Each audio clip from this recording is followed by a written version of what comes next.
Je suis Brice Makosso, je travaille pour la commission Justice et Paix de Pointe-Noire au Congo-Brazzaville, partenaire du Secours catholique.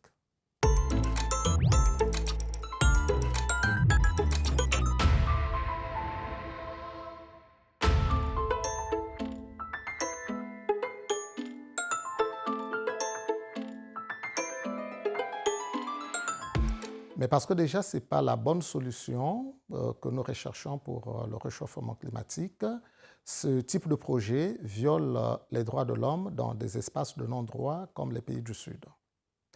Au Congo-Brazzaville, nous avions suivi le cas du projet Bakassi qui est développé par Total Energy pour compenser le carbone. Et nous avons vu que ce projet a des impacts négatifs sur les propriétaires terriens qui ont perdu l'usage de leurs terres. Le projet Bakassi, évidemment, est l'exemple de projet d'accaparement des terres qu'auraient pu utiliser les agriculteurs pour l'autosuffisance alimentaire, pour la souveraineté alimentaire des populations.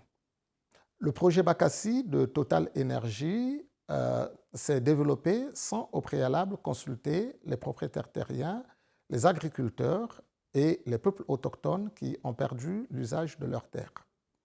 Le genre de projet Bakassi qui se développe au sud est une forme d'injustice nouvelle qu'apportent les multinationales qui s'accaparent les terres des paysans pour compenser des émissions de carbone généralement réalisées dans les pays du Nord.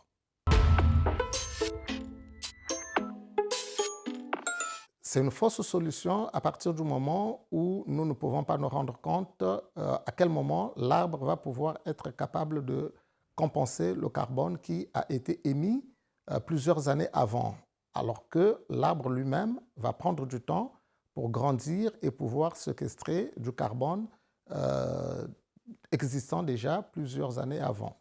Cette solution de plantation des forêts pour séquestrer du carbone est également une déresponsabilisation des multinationales qui peuvent continuer à émettre des gaz à effet de serre sans pourtant décider de réduire l'empreinte carbone de leurs activités.